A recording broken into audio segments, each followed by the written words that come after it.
Hey, Shrek here. Welcome to my vlog, What Would Shrek Do? Today we're going to go into some great topics. First off, we're going to start by talking something I recently learned. A camper was driving through a state and he got pulled over while traveling with his camper by the police. He was only speeding and they asked him if they could search his vehicle. Now, normally I would never have a problem with that. It's all fine for me. I have nothing to hide from any police officer, but I did find out through this person's experience that it falls under the same criteria of searching your home, that they do need a warrant. I did get this information from an attorney online, so be sure to make sure that you double check your state and what states you're camping in, so that way you don't run into issues. This information can also be handy just in case if you're living full-time with kids or anything like that, so you don't have any issues with CPS. I hope anybody does not have these kind of issues ever, but I just want to make sure that everybody's able to enjoy camping and have a happy camping experience. I want to give a shout out to Tom and Cherie with enjoythejourney.life. I've been watching them for a little over 2 years. I've seen all of their episodes. They're really good people. I really enjoy watching them, and I like Tom does with budgeting, and it didn't work quite for me, but Tom always does say, it's up to you. You got to see the differences. And in one of his videos recently he posted where he went over his budget, he wanted to try to make one network together so that way we can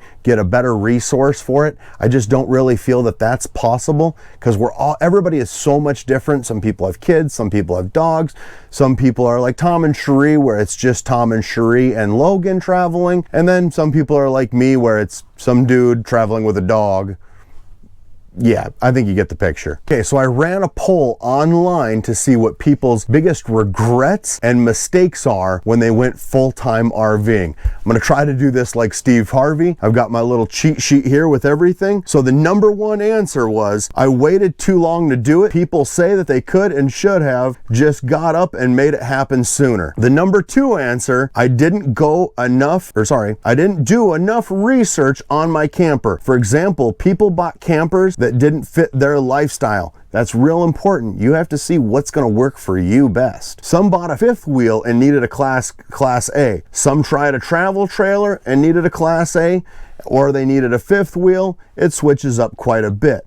I highly encourage you to rent a camper, try it for a few days, make sure that's going to work for you, or if this lifestyle is not for you also. I personally feel everybody can do it. You can do it. For me, I bought a travel trailer and I really wish I would have gone with a fifth wheel. It would have been more beneficial, and just I like the extra room that you get with a fifth wheel. There's tons of reasons with that, so I'm not going to drone in on that one right now. Okay, so the third answer, buying new instead of used. I bought new because I got a really good deal on my camper. I think that's going to depend on your budget and what you can do. Look into both options. It's up to your budget, what you can do, what you like. There's usually a lot of good gently used campers out there. With the pandemic, everything has gone nuts. So I don't know what's going on fully. It's been a minute since I bought a camper, but everybody is telling me what the norm is no longer the norm, and even brand new, there's delays on that as well. So I wish you the best of luck on that. Number four, not replacing my tires right away.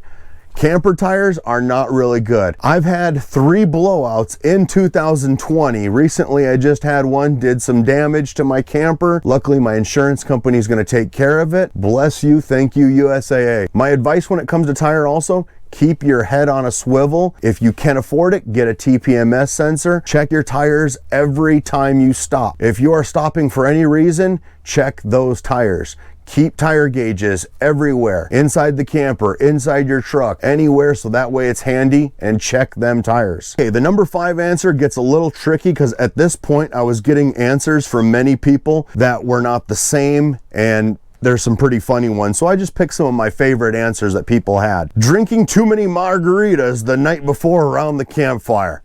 While setting up, hitting my head on a slide out. Ouch. I've done that way too many times. No, I don't keep the noodles on my camper like you see other people do, but maybe I should. This is one that I was very shocked about, and I felt it was important. When you're putting your slides in or out, go through your camper inside and out. Do a quick walkthrough. So this guy, while opening his slides, he forgot to check the clearance on everything. He ended up crushing a pretty brand new MacBook Pro. Ouch, what a nasty expense to have to incur. With the pandemic and a lot of transitions I'm making in regards to the internet, I'll be sure to do an update either on my quick tips and probably also on a vlog in later date. So please keep watching the vlogs and my quick tips. I just want to say I hope everybody's being safe with this pandemic. I know times have been really hard for everybody. Be safe out there, wear your mask when you need to, do the right thing. Oh, apparently Callie has to go to the bathroom, so if you have a subject that you want to hear me talk about on this vlog, please post it in the comments. Also, I'm now on Instagram. I have a Facebook fan page and Twitter. It's all at Shrek Travel. Happy camping, everybody.